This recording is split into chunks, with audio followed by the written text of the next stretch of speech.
능력중심 사회를 만드는 선봉장, 대한민국 NCS 사용설명서. 안녕하세요. 여러분의 능력지원군 홍선혜입니다. 능력중심 사회 하면 여러분은 어떤 교육기관이 먼저 떠오르시나요? 대표적으로 한국폴리텍대학이 있을 텐데요. 기술 중심에서 능력중심 사회로, 이 평생 기술에서 평생 직업으로 라는 슬로건을 내걸고 기술 중심의 실무 인재를 양성하는 고용노동부 산하의 특수대학입니다. 한국폴리텍대학과 함께라면 이 능력중심 사회에 대해서 좀 더 깊은 이야기 나눠볼 수 있을 것 같아서요. 저희가 오늘 특별한 시간을 준비해봤습니다. 한국폴리텍대학 교육훈련연구센터장으로 계시는 박봉순 교수님 모시고 자세한 이야기 나눠보도록 하겠습니다. 교수님 안녕하세요. 네, 안녕하세요. 네, 반갑습니다. 한국폴리텍대학 교육훈련연구센터장을 맡고 있는 박봉순입니다. 그렇군요. 네, 반갑습니다. 네, 한국폴리텍대학에 박봉순 교수님을 모신 이유가 있습니다. 네. 저희가 NCS 사용 설명서다 보니까 능력중심 사회에 대해서 누구보다도 관심이 많거든요. 네, 오늘 좀 심도 깊은 이야기 들려주셨으면 좋겠습니다. 네. 먼저 한국폴리텍대학 어떤 기관인지 소개를 좀 해주세요. 저희 대학은 근로자 직업능력개발법 제2조와 제39조에 의해서 설립이 되었고요. 재직자 향상훈련이라든가 그다음에 융합기술 교육 이런 거, 그다음에 산학협력을 통해서 교육을 통해서 향상훈련을 시키는 그런 목적으로 설립된 대학입니다. 그렇군요. 한국폴리텍대학에서 직업훈련이 처음 실시됐다고 전 들은 것 같은데 네. 이게 맞나요? 예, 맞습니다. 저희 폴리텍대학은 1968년에 네. 인천에 있는 중앙직업훈련원으로 시작해서 1998년에 기능대학으로 개편되었고요. 네. 다시 2006년에 현재 한국폴리텍대학으로 개편돼서 그 뿌리를 이어오고 있습니다. 그렇군요. 그럼 우리나라의 직업훈련의 역사와 한국폴리텍대학의 역사가 같이 간다 이렇게 봐도 되겠군요. 네, 저희는 캠퍼스가 전국에 34개가 있고요. 네. 그다음에 2개의 교육원, 그다음에 1개의 다솜고등학교가 있습니다. 그래서 다양한 계층의 청년부터 베이비 부모, 병단 여성, 그다음에 중장년 교육층까지 폭넓은 교육 훈련을 시킬 수 있는 그런 시스템으로 구축하고 있습니다. 그렇군요. 더구나 저희는 3A라고 해서 네. 언제 어디나 어디서나 누구나 대한민국 국민 누구나 교육을 받을 수 있는 전국 캠퍼스에서 그런 교육 훈련을 선두적으로 앞장서서 교육하고 있습니다. 네. 뭐 대학생뿐만 아니라 고등학교까지도 체계적으로 이렇게 구성이 되어 있다는 걸 알 수 있는 다솜고등학교라고 하셨죠? 다솜은 이제 네. 우리 해외에서 네. 있는 그 다문화? 다문화 네. 가정 이런 학생들을 대상으로 하는 거기 때문에 네. 이건 소규모 인원으로 한 그런 캠퍼스고요. 네. 135명 정도 세 개 캠퍼스가 세 개 학과가 운영되고 있는 과정입니다. 그렇군요. 한국폴리텍대학 하면요. 사실 지역도 굉장히 다양하게 있는 것 같고요. 네. 굉장히 많이 있다고 저 알고 있거든요. 전체적으로 규모가 지금 34개라고 하셨는데 네, 네. 학생 수는 얼마나 될까요? 저희가 2006년도에 공공정책 네. 인프라 확충으로 인해서 24개의 기능대학과 그다음에 19개의 직업전문학교를 통합해서 네. 오늘의 한국폴리텍대학으로 명칭을 명하였습니다. 그래서 올해 2016년이 폴리텍대학이 발족한 지가 10주년 되는 해입니다. 그렇군요. 전국의 34개의 캠퍼스에서 네. 약 2만 7천에서 3만 명의 교육훈련을 하고 있고요. 향상이나 이런 것까지 다 포함시키면 8만에서 9만 정도의 인원이 연인원 교육을 시키고 있습니다. 그렇군요. 올해가 또 한국폴리텍대학에는 뜻깊은 네, 의미 있는 그렇습니다. 해가 되는군요. 네. 학생 수도, 규모도 네. 굉장하고요. 네. 점점 늘어나고 있는 추세인가요? 어떻습니까? 계속 인원이 증가되고 있는 추세고요. 네. 특히 이제 후에 말씀드리겠지만 그 유턴 학생들이 많아서 전문학교를 졸업하고 취업에 어려운 현 실점을 감안해서 우리 폴리텍대학에 다시 들어오는 학생들이 많아서 전문대학을 졸업하고 들어오는 학생들이 약 46%가 넘습니다. 그래요. 굉장히 높은데요. 네. 46%면. 네, 유턴 학생도 많다. 네. 뭐 이 이야기는 추후에 좀 더 자세하게 짚어주기로 하시고요. 한국폴리텍 대학 하면 또 취업률이 높기로 상당히 유명합니다. 네. 정확하게 취업률이 얼마 정도 되나요? 저희 다기능 과정이라 해서 네. 산업 학사 과정입니다. 2년제 과정인데요. 여기는 고졸 이상 들어오는 거고요. 그다음에 기능사 과정이라 해서 1년 과정이 있는데 이 1년 과정은 학력이나 연령이 제한이 없습니다. 그런데 그 최근에 아까 말씀드렸다시피 전문대 이상 졸업자가 46%가 되고 또 이런 학생들이 교육을 받기 위해서 네. 저희는 차별화된 교육을 원칙으로 하고 있습니다. 그래서 2011년부터 15년까지 평균 취업률이 80% 이상을 선회하고 있습니다. 네. 작년에 교육부 공시 취업률은 85.8%로 상회하고 있습니다. 네. 그래요. 저희 이런 그 취업률은 지도교수별 기업 전담제를 통해서 현장과 밀접한 유대관계, 그리고 현장 기업체와 소통의 원인으로 취업률이 이렇게 향상되고 고무적인 효과를 보고 있다고 말씀드릴 수 있겠습니다. 그러니까 취업률이 높은 비결을 지금 짚어주셨는데 현장에 답이 있군요. 네. 현장과 굉장히 유기적으로 좀 연결을 하려고 노력을 많이 하시나 봐요. 네. 네. 저희가 이제 취업률뿐만이 아니라 네. 최근에는 이제 취업 유지율이라고 있습니다. 아, 중요하죠. 작년에 발표한 국회 입법조사처에서 네. 작년 9월에 발표한 내용이 있는데요. 음. 신규 사원에 대한 이직률을 조사한 게 있습니다.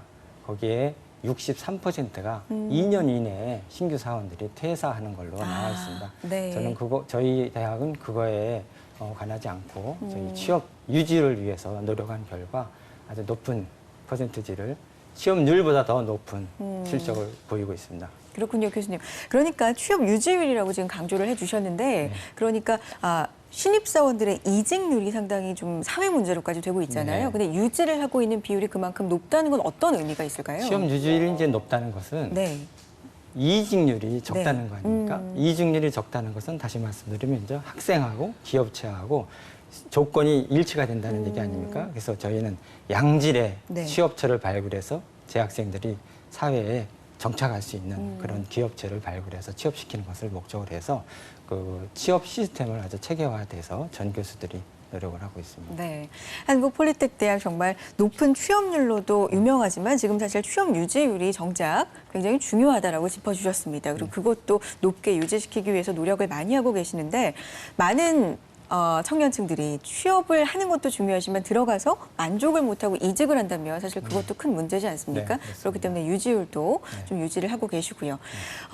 말씀해 주셨지만 유턴 인구가 또 상당하기 때문에요. 연령층도 굉장히 다양한데 맞춤별로 좀 지원을 해 주십니까? 어떤 지원책이 있죠? 저희 폴리텍 대학은 이제 고교 졸업자를 대상으로 하는 다기능 과정이 있고 그다음에 이제 대표적인 이제 기능사 훈련 1년 과정이 있는데요. 이 부분은 이제 나이 제한이 없습니다. 아, 그래요? 그래서 유턴하는 학생들이 이렇게 많아서 네. 저희 폴리텍 대학이 생각한 것은 현재 사회 이런 실정을 감안해서 고학력, 대졸자, 인문계 출신, 그다음에 이렇게 유턴하는 학생들을 위해서 또 제4차 산업혁명에 대한 미래 직업을 대비해서 융합기술교육원이라는 것을 개장해서 네. 그 미래 직업에 대해서 맞는 그런 교육 프로그램을 개발해서 운영 중에 있습니다. 그렇군요.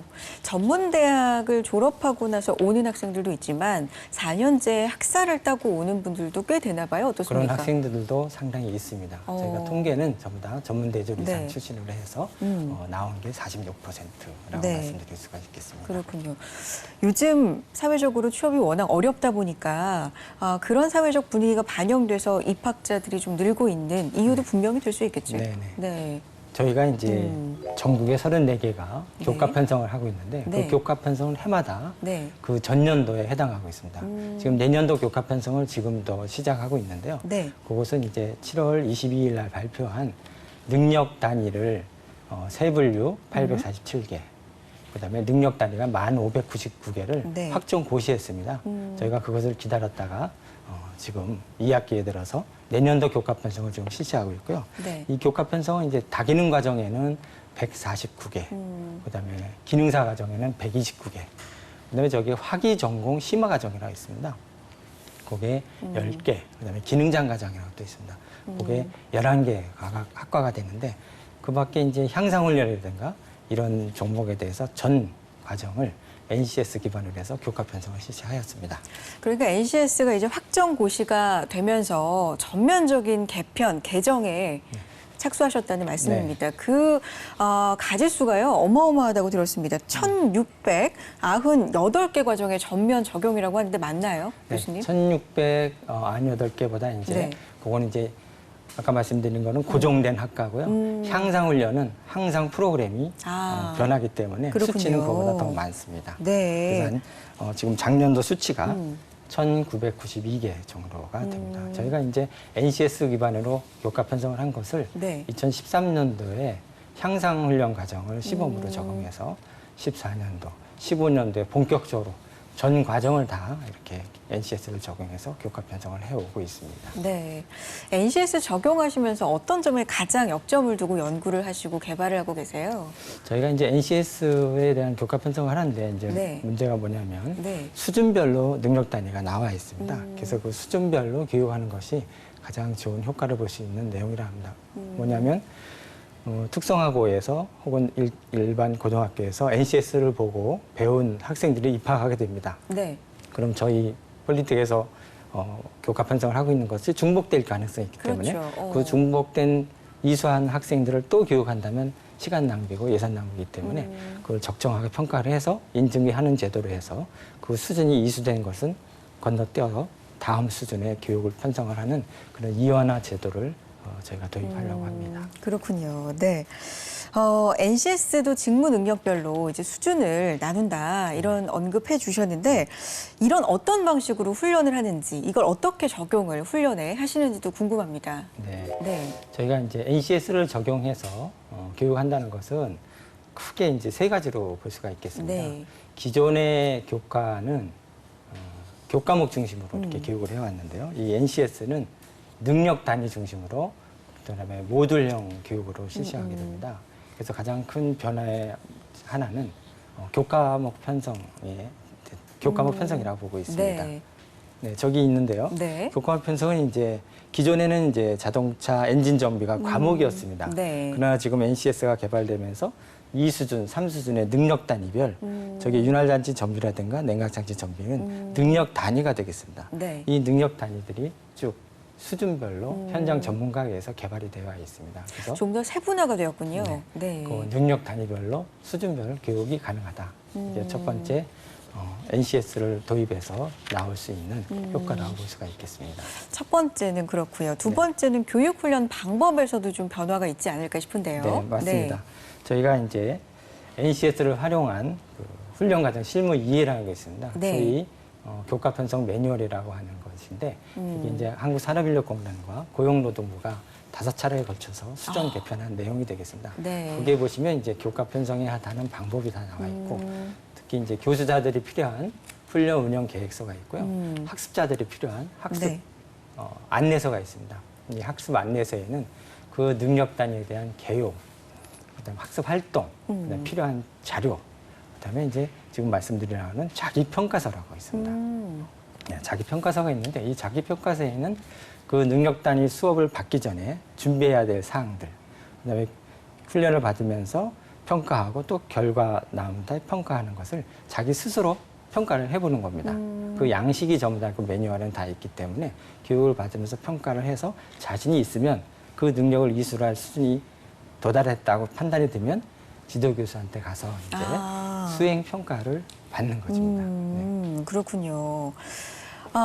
그러면 세 가지가 총 달라졌다는 말씀이시죠? 네, 마지막 그렇죠. 하나가 네. 이제 평가인데요. 그렇죠. 지도교수가 이제 평가를 하는 것은 네. 기존에는 이 NCS가 나오기 전에는 교과목 위주로 배울 때는 이해를 한다, 뭐 숙지한다 이렇게 평가를 했습니다. 그렇죠. 그런 NCS의 기본 바탕은 그런 게 아니고 이제 무엇을 할 수 있다, 무엇을 작성할 수 있다, 직접 해야 됩니다. 예를 들어서 볼펜을 만드는 것을 이해할 수 있다. 이거는 과거의 방법인데 네. 지금 이해는 가지고 안 되고요. 볼펜을 직접 만들어야 됩니다. 만들 수 있다. 네, 만들 수 있다를 평가를 해야 되고 네. 제작할 수 있다를 평가하는 방법이 바뀌었다는 겁니다. 그래서 이러한 평가 방법이 이제 새롭게 모든 직업훈련 기관이나 저희 교수님도 마찬가지 평가 방법이 이렇게 바뀌었기 때문에 상당히 이제 어려움을 호소하고 있는데 방법이 수행 중고별로 이제 네. 설명을 드리겠지만 평가를 해야 되는데 상당히 그 중고가 많습니다.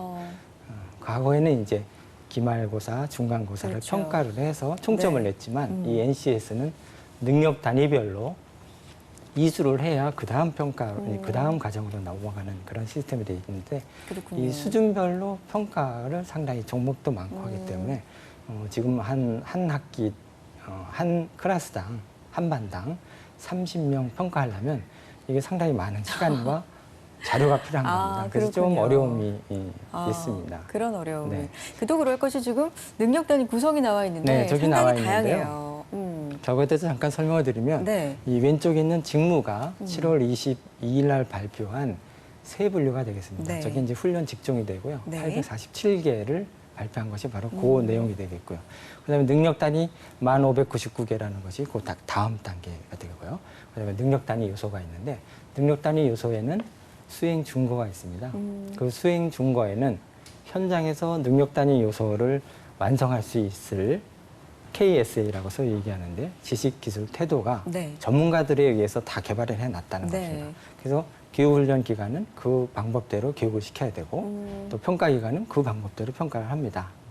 네. 이래서 나온 것이 이제 과정평가형이라는 용어가 나오게 됐죠. 그렇군요. 그 결과만을 보는 게 아니라 과정을 전반적으로 네. 평가한다. 이런 게 또 NCS의 취지이자 또 가야 할 방향이 아닐까 생각이 드는데 총 3가지 지금 말씀을 해주셨습니다. 전반적인 교과 과정을 개편을 하시고요. 그리고 그걸 전달하는, 훈련하는, 교육하는 방법을 또 개편하시고요. 방법도 그렇고, 평가 방법까지 네. 지금 저는 개편을. 크게 이제 세 그렇죠. 가지가 큰 변화라고 이렇게 생각해서 말씀드릴 수 네.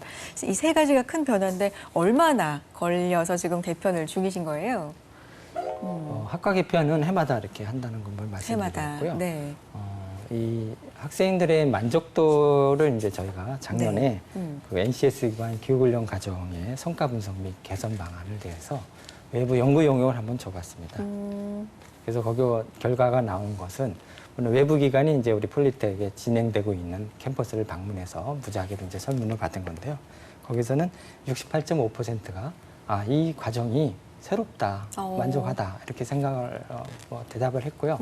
그다음에 여러 가지 평가 방법에 대해서는 60% 이상이 만족도를 보이는 반면에 우리 지도 교수는 그만큼 더 어려움을 호소하고 있었습니다. 아까 말씀드린 평가 네, 방법이라든가 평가 방법. 양식이라든가 그다음에 이런 문항 선정하는 것이 상당히 어려움이 많았다고 토로하고 있습니다.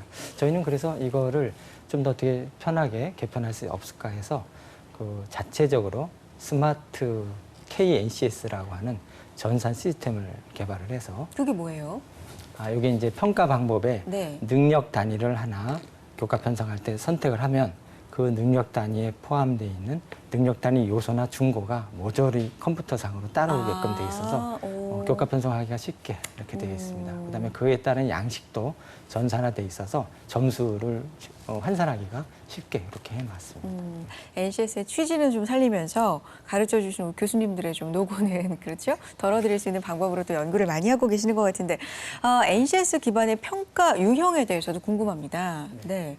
NCS는 이제 그 산업 현장의 일을 중심으로 해서 교육 훈련과 그다음에 자격 이걸 연계하는 체계로 나와서 한 것이 이제 과정평가형입니다. 네. NCS가 태동하고 처음 나온 것이 이제 과정평가형이라는 건데 기존의 많은 학자들이 이제 현장의 일 따로 교육훈련 따로 자격 따로 다 각각 세 개가 따로 공부를 해야 되고 자격 따는데 또 따로 공부해야 되고 그런 결점이 많았었는데 네. 이것이 나오면 NCS가 나오면 해서 이것이 한 개 연계된 것이 이제 과정평가형이다 이렇게 말씀을 드릴 수 있겠습니다. 네. 그래서 이 과정평가형이라는 것도 역시 마찬가지 NCS 기반으로 교과 편성이 된 것을 충분히 학습을 하고 훈련을 하면 그거에 따른 평가도 수행 준거로 그대로 나오기 때문에 그 자격증 따기도 훨씬 유리하다. 따로 공부할 필요 없다. 이런 내용이 되겠습니다. 네.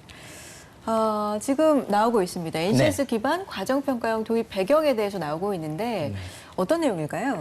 이것은 이제 NCS가 왜 태동했는가. 네. 이게 2002년도에 처음 도입이 됐는데요. 그 전에 많은 학자나 현장에서의 대졸 신입사원 재교육 기간이 18개월, 18.3개월. 그다음에 비용이 2년이 훨씬 넘어요. 네, 그렇죠. 5,959만 원. 네. 그다음에 첫 일자리 전공 불일치 비율이 4년제 대학의 80.7%, 뭐 전문대 비율 78% 50% 이렇게 나왔고요. 특히 이제 지금 국가기술 자격을 말씀드렸는데 자격증 취득하는 데 소요되는 기간이 9.6개월, 네. 뭐 비용이 65만 7천 원 이런 비용이 이게 전부 다 연구원에서 나온 결과거든요. 그래서 나온 것이 NCS고 그래서 나온 것이 이제 과정평가형 자격이 되겠습니다. 그렇죠. 네네. 네. 그러니까 변화가 필요하다고 느껴졌을 때 그리고 변화의 바람이 불었을 때 그걸 좀 두려워하지 않고 어쨌든 새롭게 받아들이신 거잖아요. 네. 그렇죠. 네. 학생들은 조금은 좀 혼란스럽고 어려워하지 않았을까라는 생각도 듭니다. 학생들의 반응은 어땠어요? 그래서 이제 학생들의 반응은 아까 네. 이제 외부 연구 영역을 말씀드렸는데 교수자에 비해서는 학생들 반응은 상당히 좀 양호하다. 왜냐하면 그 NCS 능력별로 자기가 평가해보고 또 된 사람은 지도교수한테 수행평가를 받으러 가기 때문에 그렇죠. 나보다 더 평가를 빨리 받네? 자극이 생긴다는 거죠. 그런 방법으로 저희가 운영을 하고 있기 때문에 지도교수는 좀 힘이 들더라도 학생들은 아마 연구조사에서 그런 만족도를 보인 것 같습니다. 그렇군요. 학생들도 사실 그 전보다 좀 더 실무적으로 내가 내 수준에 맞춰서 교육을 받을 수 있다라는 걸 좀 피부로 느끼지 않을까라는 생각도 듭니다. 그런 네. 면에서는 반응이 어떨까요? 요 NCS라고 하는 것이 이제 네. 우리가 이제 취업 캠프라는 것도 하는데 네. 현장에 계신 전문가분들 또 대표님들이 와서 가끔마다 현장에 대한 얘기를 합니다. 그러면 거기에 있는 이분들이 또 NCS가 잘 됐다고 또 소개를 하니 네. 그걸 가지고 교육을 하니 이 만족도가 더 높아가고 그런 경향을 보이는 것 같습니다. 그렇군요. 실제로 NCS 기반 교육훈련 이수 과정, 이제 어떤 과정을 통해서 이걸 학생들이 이수받을 수 있는지 좀 알려주셨으면 좋겠거든요. 일단 이제 과정평가형에 대해서 말씀을 네. 드리면 과정평가형은 이제 그 산업인력공단에서 주관을 하는데 교과 편성이나 이런 것을 과정평가형에 대한 기준에 맞춰서 네. 교과 편성을 합니다. 거기 내용은 이제 능력 단위를 필수 능력 단위, 선택 능력 단위가 있어서 교과 편성을 하고 교육훈련의 여건에 대한 양식에 맞춰서 작성을 해서 제출을 하고 그럼 인력공단은 이제 그거를 세부 서류 평가를 하고요. 그다음에 이제 현장 실사 평가가 나옵니다. 주로 이제 한 3명 정도가 나오는데요.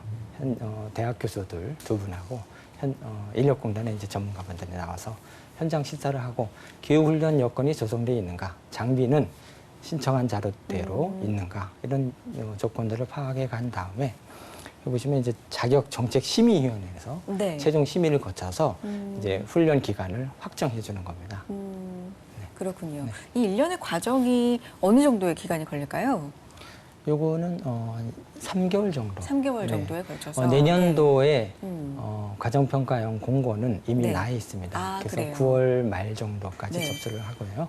그다음에 아무래도 내년부터 시작한다면 연말까지는 돼야 되니까 그 기간을 따진다면 한 그 정도 시간이 걸릴 것 같습니다. 네, 이렇게 해서 교육훈련 과정이 확정이 됐다면 그렇게 정해졌다면 운영은 어떤 과정을 통해서 또 될까요? 운영은 이제 확정이 되면 저희가 교과 편성은 아까 제출한 대로 돼 있으면 교육훈련을 합니다. 능력 단위별 전문 지도교수하고 교육을 하게 되면 그 인력공단에서 모니터링이라고 해서 나옵니다. 과연 승인해준 대로 교육 편성을 잘하고 교과 편성대로 훈련을 잘하고 있는지 그다음에 장비는 잘 활용이 있는지 여기서 이제 그 내용이 좀 부적합하다면 승인 취소의 절차도 밟게 되고요. 그런 과정에 다 절차가 맞게 되면 학생들이 졸업을 하게 되면 이제 외부 평가를 거쳐서 내부 평가는 이제 교육 훈련 기간 자체에서 능력 단위별 평가를 하는 거고요. 그 과정이 끝나게 되면 한 75% 정도 출석이 되면 이제 그 외부 평가를 받을 수 있는 자격이 됩니다.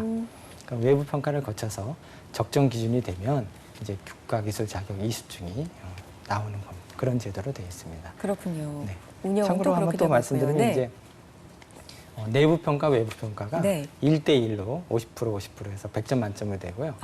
네. 그다음에 이제 외부 평가는 또 1차, 2차로 나누게 되어 있습니다. 1차가 이제 필답 고사인데 40% 반영이 되고 2차는 이제 진짜 실무 능력 평가, 아까 말씀드린 수행 중거에 따른 평가를 실기를 직접 봅니다. 거기에 60% 되고. 그래서 외부 평가 50, 학교에서 보는 내부 평가 50 해서 100% 점수가 돼서 80점 이상이 되면 자격 취득을 낼 수 있는 상당히 80점이 부담스러운 점수가 되죠.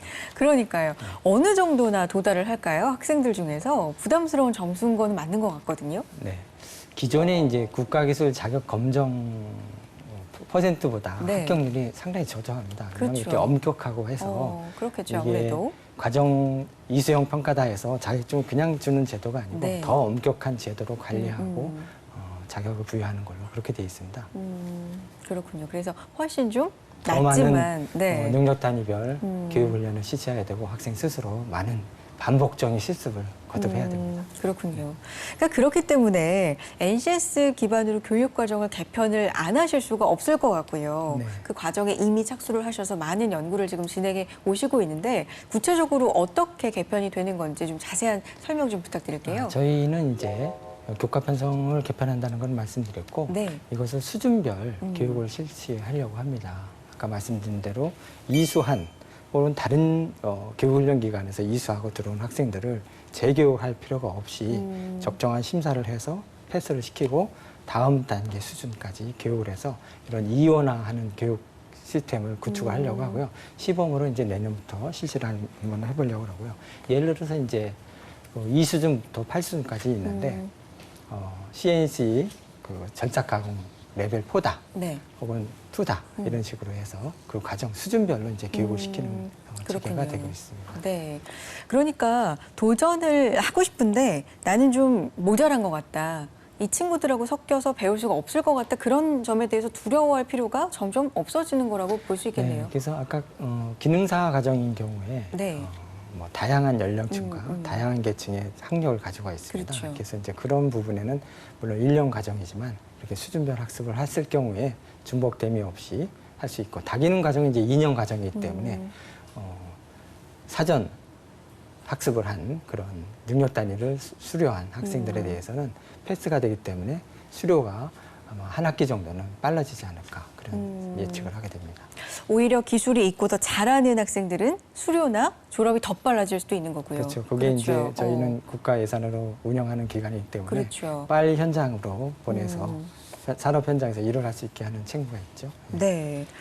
아, 그러면 새롭게 시작하려는 계획에서 선행이 없는 학생들도 있지 않습니까? 네. 그렇죠? 선행이 없는 학생들은 이제 2수준입니다. 능력 그렇죠. 단위에서 할 때 2수준부터 기초부터 쌓아서 그 과정에 목표치가 있습니다. 이제 기능사 과정인 경우는 이제 저희가 2수준 포함해서 3수준 또 4수준의 몇 개의 능력 단위를 이렇게 국가 편성을 하고 있습니다. 그러니까 없는 학생은 선행 학습이 없는 학생은 2수준부터 순서대로 가르치는 거고 있는 학생은 이원화시켜서 2수준을 뺀다든가 패스한 능력 단위를 뺀다든가 3수준 또 일부는 4수준 몇 개 이렇게 교육을 하고 패스를 시켜야 되는 그런 계획을 가지고 있습니다. 네. 그러면은 올라가는 것도 서로 다 다르겠습니다. 단계별로 올라가는 것도. 저희가 이제 네. 학생을 모집하는 거는 네. 목표는 똑같습니다. 한 반이 있는데 네. 이 학생이 잘한다 그래서 계속 그 학생만 높은 수준으로 한다 그러면 그건 좀 안 맞죠. 목표 달성이. 그다음에 이제 장비 문제라든가 여러 가지 문제가 있어서 어느 학과에 들어왔으면 여기는 4수준까지다. 여기는 3수까지다. 이런 목표를 설정하고 그 이상 되면은 이제 반복 실습을 시키거나 조기 졸업을 시킨다거나 이런 방법을 택하는 게 NCS를 적용하는 방법이 최선의 방법이라고 생각합니다. 가장 효율적인 방법을 네, 또 네, 네. 선택을 네. 하셔서 네. 지금 운영을 하고 계시는데요. 한국폴리텍대학만의 또 색다른 교육 방법이 있지 않을까라는 생각이 듭니다. 워낙에 취업률도 높고 경험이 좀 많은 대학이다 보니까 네. 어떻습니까? 저희는 이제 NCS에 직업 기초 능력이라는 게 10개 능력 단위가 있습니다. 네. 그 이제 하위 능력 단위는 한 30가지가 있고요. 그 NCS 기초 직업 능력이라는 것은 뭐냐면 교양 교과를 주로 하는 겁니다. 저희가 그래서 차민 폴리텍이라고 하는 그 교과를 한번 만들었습니다. 네. 차민이라는 거는 영어의 차민. 차민. 네, 발음이 참인. 인은 이제 사람 인자를 그렇죠. 써서 원래 이제 사람을 따질 때 된 사람, 든 사람, 난 사람, 그렇죠. 참된 사람이다 이렇게 배웠지 않습니까? 네. 그런 것처럼 나무도 우뜸이고 아주 우리한테 유용한 나무는 참나무 이렇게 하시듯이 네. 그래서 이게 이제 영어에서 따와서 차민 폴리텍이다 해서 교과 편성을 완성을 했습니다. 그래서 나름대로 이제 교양 과목을 이제 만들었는데요. 네. 차민 폴리텍과 이제 차민 엔지니어링이라는 교과를 16시간씩 해서 패스를 하게끔 아. 그렇게 놓고요. 일부 능력 단위를 차민 폴리텍 과정에 집어넣고, 그다음에 차민 엔지니어링에도 역시 10개 능력 단위 중에서 2개 이상 이렇게 넣고 해서 그걸 패스해서 취업 캠프라든가 이런 특강을 통해서 실사적으로 이렇게 해놨습니다. 저희가 이게 차민 폴리텍이 용어가 참 좋잖아요. 네, 그래서 좋아요. 저희 폴리텍 전체에 슬로건으로 이렇게 운영하고 있습니다. 네. 그러니까 이제 윤리 경영의 슬로건으로 쓰고 있습니다. 그렇군요. 네. 폴리텍 대학 하면 사실 기술 면에서는 뭐 최고의 대학이라고 해도 그렇죠? 과언이 아닌데 이렇게 인성까지도 신경을 쓰시는 이유가 따로 있을까요? 그 예전부터 이제 지역의 대표들이 혹은 인사 담당께서 하시는 말씀이 네. 사람만 괜찮으면 착실하면 된다. 그럼 우리가 가르친 기술은 뭐냐? 이런 말이죠. 착실해. 우리가 가르쳐서 일시키면 됩니다. 했는데 이제 NCS라는 게 도입됐지 않습니까? 이거에 터해서 NCS 기본 교육을 시키고 그만큼 이제 이러한 교육을 받아서 현장에 투입되면 현장의 직무를 배웠기 때문에 적응하는 것은 더 빠를 거라고 생각합니다. 그래서 거기에 더불어서 저희가 인성교육을 강화하는 의미에서 차민 폴리텍이라는 것을 만든 겁니다. 그렇군요. 어떻게 보면 직업교육에만 너무 몰두를 하다 보면 굉장히 기술적으로 훌륭한 인재는 양성할 수 있겠지만 어떤 인성 면에서는 좀 소홀히 할 수도 있는데 네, 그 맞습니다. 부분까지도 좀 보완을 해서 네. 차민 프로젝트라는 것을 또 개발을 네, 하셔서 맞습니다. 운영을 하고 계십니다. 네, 네. 학생들 이 부분에 대한 반응은 어떻습니까? 저희가 이제 아까 말씀드린 취업 캠프 같은 네, 것도 네. 이 분야에 들어가는데요. 이제 인성교육, 특강, 특히 이제 기업체, 저희 특강이라는 거는 기업체 신기술 분야, 현장 전문가들을 초빙해서 교육받는 거. 그다음에 이제 기업체 들어오면 뭐가 중요하다, 네. 뭘 열심히 해라 이런 게 상당히 도움이 많이 돼요. 그다음에 이제 졸업한 선배들이 운영하고 있는 기업체들 이런 것을 하고요. 이런 교육을 통해서 전문 기술 교육을 병행해서 이렇게 시키고 있습니다. 그래서 네. 그러한 과정을 학생들한테 들어보면 이제 비전을 더 가질 수 있고, 우리 선배들 중에서 경영을 운영하는 사람이 있구나, 기업체를 운영하는 사람도 있구나, 아주 좋은 시간들을 재학 기간 동안에 실시하고 있습니다. 그렇군요. NCS 기반의 교육훈련 과정을 그러면 수료한 학생들의 경우에는 뭔가 다른 점이 있어야 되지 않습니까? 네. 지금 현장에서 느끼시는 점들을 네. 좀 말씀해 주셨으면 좋겠어요. 우리가 이제 NCS 기반 교육 훈련을 받았다는 것은 네. 이 NCS라고 하는 것이 현장 전문가의 직무 분석을 통해서 또 그걸로 끝나는 것이 아니라 관련된 기업의 많은 전문가분들을 통해서 개발한 내용입니다. 그래서 이거를 가지고 교육을 훈련했다는 것은 현장의 직무를 직접 교육 현장에 와서 교육을 시켰다는 거거든요. 또 거기에 필요한 장비들도 구비를 해서 교육을 시켰다는 것이기 때문에 그러한 학생들이 현장에 갔을 경우 과거에 비해서는 더 현장 적응도가 높아졌다, 이렇게 볼 수가 있겠습니다.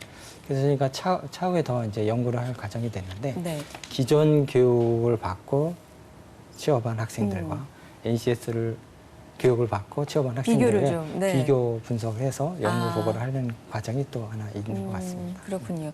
비교가 또 나온다면, 결과가 나온다면 또 그걸 바탕으로 해서 계속해서 더 좋은 과정을 개발할 수도 있을 것 같네요. 일단 네. 이제 연구에 들어가기 앞서 기업체 전문가분들이나 이런 분들에 의해서는 일단 반응은 좋은 걸로 나오고 있습니다. 그렇군요.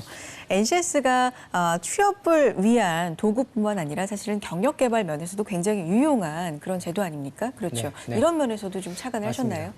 저도 이제 개인적으로 네. NCS가 태동이 됐을 때 NCS의 개발 과정에서 보면 모든 NCS에는 직종별로 평생 경력 개발 경로라는 모형을 딱 제시하고 있습니다. 네. 우리가 예를 들어서 기계를 배운다, 전기를 배운다 하면 직장에 나가서 뭐를 배울 건지, 어떤 역할을 할 건지 배우는 것이, 그다음에 내가 이거를 배워서 미래 비전은 뭐가 있는지 이 상담해준 자료나 이런 것이 없습니다. 그냥 열심히 하면 된다. 이렇게 그렇죠. 상담만 해줬죠. 네네. 그러나 NCS 기반의 평생 경력 개발 경로를 보시면 이 수준부터 그 직종의 최고 수준이 될 때까지 능력 단위들이 다 제시가 돼 있다는 겁니다. 이런 것을 가지고 내가 배우게 되면 순차적으로 경력을 쌓고 이런 능력들을 배우게 되면 CEO까지 될 수도 있고 뭐 직장의 최고가 될 수 있고 관리자가 될 수 있다 하는 것을 상담이나 이런 관리를 통해서 학생들한테 비전을 심어줄 수 있다. 이것이 이제 평생 경력 개발 경로라고 하는 그런 안내도가 NCS는 직종별로 다 있습니다. 그러니까 예를 들면 전공이 굉장히 많지 않습니까? 네. 그런데 뭐 기계 전공이다 그러면 이걸 내가 배움으로써 몇 수준 도달을 어떤 경로를 통해서 할 수 있는지, 네. 뭘 그리고 어떤 기술을 얻어야 하는지 쭉 경로를 볼 수가 있군요. 네, 맞습니다. 기계 직종 같은 경우는 네. 이제 이 수준이 뭐냐면 선반 밀링 이런 수준인데 학생들이 이런 생각을 합니다. 내가 밀링 선반만 이거 몇 년 동안 계속 배울 건가? 네. 그게 아닙니다. 어. 그 평생 영역 개발 기계 분야를 보신다면 네. 이런 수준이 있구나. 이런 능력 경력을 쌓으면 내가 관리자도 될 수 있어 하는 비전을 A4지 한 장으로 딱 볼 수 있게 된 것이 이제 NCS다. 이렇게 말씀드릴 수 있겠습니다. 그래서 상담을 한다든지 경력 개발을 위한 개인의 경력을 관리한다든지 이런 것에 상당히 장점이 있다고 말씀드릴 수가 있겠습니다. 그 사실 기술을 배운다고 하면 예전에는 그렇게 생각을 하는 경우가 많았어요. 좀 단순한 업무를 반복한다라는 네. 생각을 하는 게 많았고 딱 평생 그러면 요 일만 해야 되는 건가? 딱히 비전을 찾지 못해서 좀 방황하는 학생들도 덜어 있었는데 그 부분에서 많은 좀 보완점이 될 것 같아요. 네, 맞습니다. 네. 그래서 내가 이거를 배우면 몇 년 후에는 요거를 또 배워야지. 이런 이제 자부심이 있고 스스로의 계획이 있고 또 비전이 있고 이런 게 이제 NCS의 평생 경력 개발 경로를 보면 나오게 되는 겁니다. 네, 이런 경력 개발 같은 경우는 신입생들한테도 제시를 하고 교육을 좀 시켜도 좋을 것 같은데요. 네. 네. 저희가 그래서 이제 이러한 그 자료를 대상으로 해서 네. 그 학생들이 이제 교육 훈련을 하게 되면 경력 개발이라는 거 어떤 능력 단위를 배웠든가를 항상 상담을 통해서 관리를 하고 있습니다.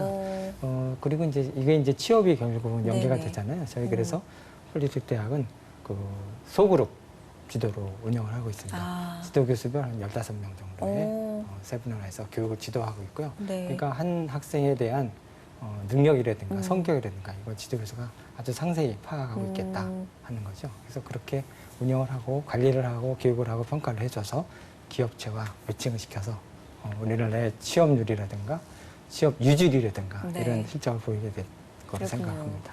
상담 언급해 주셨는데 상담을 굉장히 좀 중요하게 또 생각을 네. 하셔서 네. 전문 상담사 혹시 운영하고 계시다는 네, 말씀 저희가 주셨는데 이제 네. 이러한 취업률이 지금 높지만 이거에 안주하지 않고 네. 더 높은 취업률 유지를 유지하기 위해서 우리 폴리텍 대학마다 이제 경력개발센터가 있습니다. 네. 그래서 이제 취업지원센터를 같은 용어지만 취업지원센터를 더 활성화하기 위해서 새로 오신 이제 이사장님께서 말씀하신 경력 방침에 이제 넣은 건데 전문 상담사를 두면은 네. 학생들의 더 취업에 도움이 될 수 있지 않을까 이런 운영 방침을 또 가지고 계십니다. 그렇군요. 네.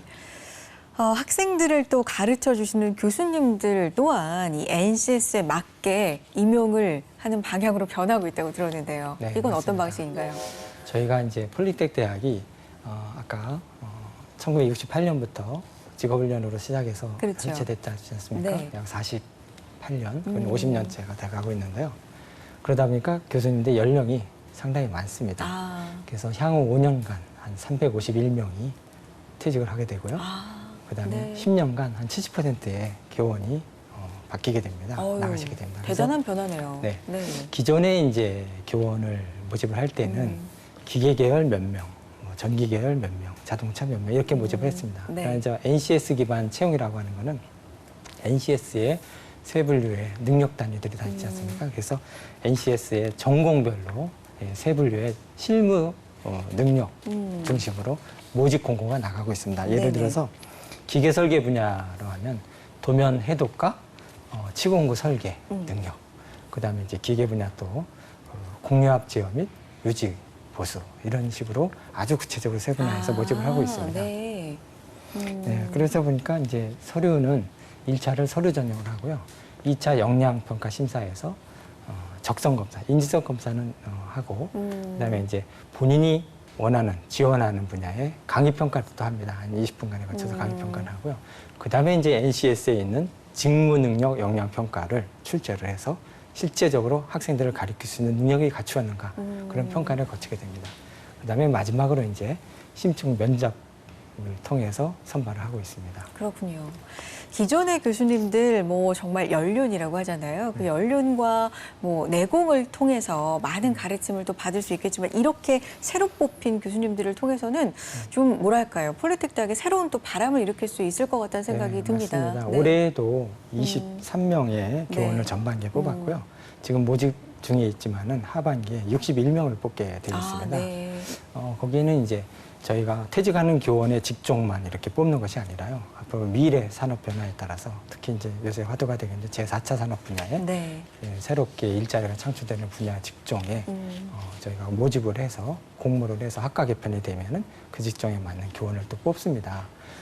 그래서 우리 기존에 있는 뿌리 산업, 우리 뿌리 산업은 이제 6대 뿌리 산업이라 얘기했는데 이제 그게 이제 뭐냐면 좀 말씀을 드리면 주조, 소선 가공, 뭐 용접, 네. 그다음에 이제 열 처리, 표면 처리 이런 내용이 이제 뿌리 산업인데 그런 분야도 역시 계속 유지해 가면서 미래 신직업에 대한 교원도 보충하려고 하고 있습니다. 그렇군요. 또 새로운 바람, 돌풍을 기대해 볼 만한 부분이다라는 생각이 듭니다. 기술적으로 굉장히 중요한 학교이다 보니까 아무래도 이 부분도 좀 예민하지 않을까 싶어요. 국가 기술 자격이 이제 NCS 기반으로 바뀌지 않습니까? 이 부분에 대한 대비도 충분히 하고 계시겠죠? 네, 저희가 이제 NCS가 태동이 되면서 네. 새로운 용어가 나온 게 두 가지입니다. 네. 이제 신자격이라고 하는데 신자격이라고 하는 건 8월 달에 용어가 바뀌었습니다. 네. NCS 기반 자격. 그다음에 이제 과정평가형 자격. 그다음에 이제 그대로 예전에 있었던 이제 검정형 자격. 예, 이런 과정이 있습니다. 저희가 그 신직업 자격은 네. 스크린에 나와 있는데 네. 그 향상 훈련이나 이런 과정에서 하는 거고요. 재직자분들이 들어왔을 때, 그다음에 일학습 병행제로 들어왔을 때는 신자격으로 네, 운영을 네. 하고요. 과정평가형은 아까 말씀드린 대로 절차를 받쳐서 인증이 되면 훈련을 받아서 위수 평가정이 나가는 그런 내부 과정이 평가, 되고, 외부 평가 네, 그렇습니다. 거쳐서요. 네. 그다음에 이제 기존에 있던 검정형 자격은 1차 필기, 2차 실기, 실기. 이런 것을 거쳐서 저희는 그래서 전 직종마다 이 세 가지를 다 병행하고 있습니다. 네. 그렇군요. 사실 이 세 가지가 지금 현존하고 있는 상황이지 않습니까? 네, 네. 그렇죠. 지금은 약간 좀 학생들 사이에서도 혼란이 있지 않을까 싶은데 그런 부분에 대해서는 어떤 식으로 교육하고 말씀을 해주시나요? 저희가 이제 크게 혼란은 없고요. 여러분들이 들어와서 배우는 이 과정이 어떤 자격증을 따고 어떻게 진행될 것인가를 본인들이 다 알기 때문에 그 분야에 있어서는 뭐 크게 열심히만 하면 자격증은 다 이수할 수 있게 돼 있습니다. 그렇군요. 믿고 학교를 따르면. 네. 네, 그렇군요. 사실 영국이나 호주 같은 곳에서도 NCS를 개발하고 교육 훈련하고 연계해서 지금 실시를 하고 네. 있다라고 네. 많이들 알려져 있는데 해외의 경우에는 어떤 방식으로 구체적으로 좀 운영이 되는지 그 부분도 네. 알고 싶거든요. 영국이나 호주나 네. NCS 개발은 우리와처럼 정부기관에서 위탁을 줘서 ISC나 같은 협회에서 개발하게끔 되어 있습니다. 영국의 경우는 이제 국가 자격 체제가 NVQ라고 하는 자격 체제가 이미 완성이 되어 있고요. 호주에는 이제 그 AQF라고 하는 국가 자격 체제가 되어 있어요. 네. 영국에서는 NCS를 NOS라고 부르고요. 호주는 우리와 같은 NCS라고 부르고 있습니다. 그래서 그러한 것이 이제 운영이 되고 있고요. 호주 같은 경우는 이제 이게 NCS를 가장 이제 저희와 가장 밀접하게 잘 하고 있다는 기관이 호주 시드니 테이프입니다. 고등기술교육 기관인데요. 네. 이 기관이 한 7개가 운영되고 있고 운영이 잘 하고 있는데 저희도 그것을 벤치마킹을 하려고 하고 있습니다. 아, 그렇군요. 그러니까 해외에 좀 잘 된 사례를 많이 가져오려고 또 노력을 하시나 봐요. 네. 네, 어떤 식으로 뭐 방문도 할 계획이신가요? 호주 시드니 테이프인 경우는 네. 120년 전통을 가진 그런 직업 교육 기관이 되겠습니다. 네. 그래서 우리와 가장 유사하기 때문에 이 테이프를 방문해서 우리 네. 역량평가사에 가는 아까 평가가 가장 중요하다고 말씀드렸는데 그렇죠. 이 역량평가에 대한 능력을 벤치마킹하고자 작년에 이 기술을 배우기 위해서 130여 명이 우리 한기대에서 교육을 받고요. 그중에서 걸러서 한 60여 명이 호주로 갔다 왔습니다. 한국기술교육대학교 네, 말씀하시는 받고 거죠. 거기서 네. 이제 걸러서 이제 음. 소정이 평가가 된 학생 우리 교원을 대상으로 해서 60여 명을 또 보냈습니다. 아, 그래서 그렇군요. 39명이 호주 시드니 테이프에 있는 서티피케이트 4의 트레이닝 어세스먼트, 뭐 훈련과 평가입니다. 그런 교육을 받고 이수를 해왔습니다. 자격을 따왔다는 거죠. 네.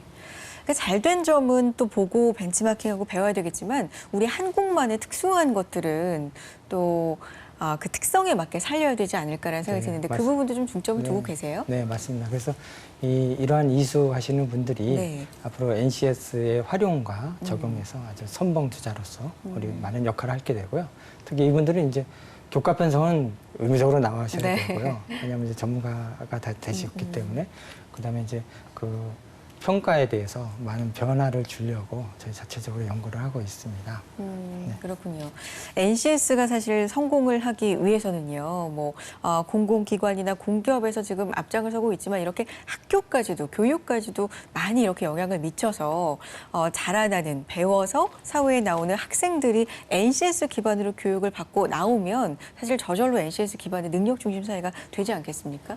그렇죠. 그거는 이제 교육훈련 기관만이 할 일이 그렇죠. 아니고 이제 기업체도 협력을 해줘야 되고 정부기관도 협력을 해줘야 되고 그렇다고 봅니다. 그 역할들에 대해서 좀 말씀을 해주세요. 어떤 역할들을 해야 NCS가 좀 기반을 다잡는 데 도움이 될까요? 일단 정부로 따지면 네. 이제 NCS는 많은 예산을 들여서 이제 개발을 했습니다. 아까 말씀드렸다시피 847개 세분류, 그다음에 능력 단위 1,599개로 확정해서 네. 기존에 있는 것보다는 저희가 교과 편성을 해본 결과 상당히 개선돼 있고 시간 안배나 이런 것이 잘 교과 편성할 수 있게 되어 있습니다. 네. 근데 이것은 이제 개발자, 현장 전문가, 많은 전문가분들, 그다음에 기업체 참여자분들, 한 27,000여 개 기업자 전문가들이 참여해서 만든 것이니만큼 채용도 이 많은 기업체에서 NCS 기반 교과 편성에 의한 교육을 받는 학생들을 채용할 수 있게끔 시스템을 한번 갖춰줘서 채용할 수 있도록 정부에서 많은 좀 도움이 줬으면 합니다. 이 말씀을 해드리냐면 이제 네. 중소기업이나 이런 기업들은 NCS 기반 채용에 대한 이런 시스템이나 이런 것을 구축하기가 상당히 좀 버겁다는 그렇죠. 소식을 많이 들었습니다. 그래서 그런 것도 정부에서 좀 보조를 해줘야 되지 않을까 이런 생각에서 말씀드렸습니다. 네. 지금 어떻게 보면 교육 훈련 기관의 입장이신 거잖아요. 또 역할이 상당히 중요하고 책임감도 있으실 것 같은데 어떤 역할이 있을까요? 우리 이제 교육훈련기관에서는 네. 이제 교과 편성을 하고 하는 것은 이미 이제 말씀을 드렸는데 이것을 체계화할 수 있고 그다음에 평가나 이런 것들을 좀 더 개선될 수 있는 방법으로 개선할 수 있으면 더욱 더 활성화되지 않을까 이런 생각을 가져봅니다. 네. 지금 현재 평가가 이제 좀 개선할 여지가 있다. 왜냐하면 호주나 이런 영국에 특히 호주가 우리가 벤치마킹 했다지 않습니까? 그런 거에 대해서는 평가 방법을 좀 개선할 필요가 있다. 저희 자체적으로 한번 연구를 진행 중에 있습니다. 좀 간략하게 말씀해 주신다면 우리한테는 부족한데 호주에서는 이런 점을 좀 가져왔으면 좋겠다는 포인트가 있다면 어떤 걸까요? 저희는 이제 아까 NCS 기반 교과 편성 매뉴얼 네. 요거에 의해서는 수행 준거를 그대로 평가를 하게끔 체크시트화 돼 있는데 그렇죠. 호주의 경우는 NCS의 수행 준거를 보고 평가를 냅니다. 자체적으로 내서 그거를 인증을 받게 되면 이제 훈련을 하게 되고요. 특히 호주의 경우는 저희하고 다른 게 뭐냐면 평가를 이런 방법으로 할 거야. 교육도 이런 방법으로 너한테 시킬 거야. 학생한테 설명을 해주고 평가가 어떤 내용인지 설명해 줍니다. 네. 그리고 학생이 오케이 사인을 하는 그런 시트가 있습니다. 그러고 난 다음에 교육을 시킨다는 거죠. 네. 저희는 그렇게까지는 아직 갈 길이 멀죠. 그렇군요. 근데 방향성은 이제 그렇게 네. 정하시고 네. 쭉 가시는 모양입니다. 네. 네. 이 모든 것들을 따라가는 학생들의 마음가짐도 NCS를 좀 잘 이해하고 자신의 경력, 비전을 좀 멀리 내다보고 가는 태도가 필요할 것 같은데요. 그런 점에서는 어떻게 보세요? 저희 이제 학생들에 대해서는 NCS를 기반으로 해서 네. 교육 훈련을 하고 훈련을 했다는 것은 현장에 전문가가 요구하는 그런 기관에 대해서 교육을 했다는 거로 볼 수 있습니다. 네. 그래서 그런 것을 체계적으로 배우고 좀 관심을 갖고 평가도 제대로 좀 받을 수 있는 마음가짐도 필요할 거고 그런 능력들이 갖출 수 있는 그런 전문 인력들이 필요합니다. 그렇군요. 어떻게 보면은 한국 폴리텍 대학에 지금 재학하고 있는 학생들도 거의 취업 준비생들이 많지 않습니까? 네. 그렇죠. 그 취업 준비생들 NCS에 대해서 조금 낯설게 느껴지는 부분도 있을 수 있잖아요. 그런 부분에 대해서는 어떤 걸 봐라, 참고해라, 뭐 어떤 걸 보고 좀 공부를 해봐라라고 권해주시나요? 네, 맞습니다. 네. 그 NCS가 배우지 않은 이런 학교에 대해서는 취업을 하려다 보면 직무 능력이 무엇인지 사실 이런 용어조차도 낯설 때가 그렇죠. 많습니다. 그래서 직무 능력이 내용, 정의 이런 것들이 무엇인가 고민하는 학생들이 있을 테고 그다음에 직무 설명서, 거기 기업체의 직무 기술서가 되겠는데 기업체 직무 기술서는 NCS 기반으로 사업 모집할 때는 우리 기업은 어떠한 능력이 필요하고 어떤 식으로 평가할 거다 하는 것이 이제 직무 기술서예요. 그런 것을 보고 준비를 해야 되고 네. 그다음에 이제 특히 교양, 면접하는 것은 기초 직업 능력이 이제 직무 능력은 기술 교육이고 기초 직업 능력이 이제 교양 부분이 되겠습니다. 그래서 네. 그런 교양 부분은 어떤 종류가 있는지 저희 NCS 홈페이지가 따로 네네. 있고요. 그다음에 능력 중심 채용 사이트라고 하는 또 사이트가 운영이 되고 있습니다. 거기서 자세히 참고를 해서 열심히 준비를 하시면 크게 어려움이 없습니다. 이게 NCS 기초 직업 능력이라 해서 크게 변한 게 없이고 기존에 있는 그런 소양들을 정리했다 이런 생각을 보시면 되겠습니다. 그 홈페이지에 보시면 NCS 기초 직업 능력에 대한 10개의 능력을 교수자용, 그다음에 학습자용 교재가 따로 다 나와 네. 있습니다. 그래서 참고를 한번 보시고 그다음에 여러 사이트에서 관련된 것이 있으니까 한번 그것을 보고 학습을 하시면 충분히 가능합니다. 네. 한국 폴리텍 대학 취업률 높기로 유명하고요. 그런데 취업률뿐만 아니라 취업 유지율, 만족도까지도 높이기 위해서 많이 노력하고 계시고 또 능력 중심 사회, NCS 기반 채용 그리고 경력 개발을 위해서 많은 노력 기울이고 계시다는 걸 오늘 알 수가 있었는데요. 앞으로의 계획 좀 듣고 싶습니다. 정리해 주실까요? 네, NCS 채용 네. 이것에 대해서 말씀드리면 우리 이제 이 서두에 말씀드린 네. 그런 내용의 준비를 반드시 해야 될 필요성이 느끼고요. 저는 이제 미래 직업에 대해서 잠깐 이제 말씀을 드리면 네. 이제 미래 직업의 변화는 지금과는 차원이 다른 아주 네. 급속도로 발전을 변화할 것이라고 예측이 하고 있습니다. 네. 특히 이제 4차 산업혁명에 대한 이제 미래 세대 일자리에 대해서 많은 기회와 확대가 될 것이라고 보고 있거든요. 그리고 지난 8월 달에 정부에서는 신 직업 자격, 그다음에 미래 직업에 대해서 많은 투자를 할 거라고 해서 직업훈련 체제를 완전히 좀 많은 변화를 줘서 개편하겠다 이런 각오도 했습니다. 그래서 우리 미래 직업에 대해서 관심을 갖고 많이 이런 분야에 대해서 노력을 하고 또 일단 관심을 가져야 배우게 되겠고 그런 분야에서 할 겁니다. 그 미래 직업에 대해서는 이제 요새 많이 화두가 되어 있는 그 새 4차 산업혁명 네. 다보스 포럼의 회장이죠. 창시자인 분이 저서한 건데요. 미래 직업들은 고숙련, 그다음에 고임금, 그다음에 저숙련, 저임금으로 확실한 이원화를 보일 것이다라고 하는 그런 내용을 또 적어놨습니다. 또 이제 더불어 이 미래 4차 산업혁명에 대한 직업들은 이게 완전 신혁명을 이룰 것이다. 그만큼 빨리 되고 지금의 직업이 많이 변화될 것이라고 합니다.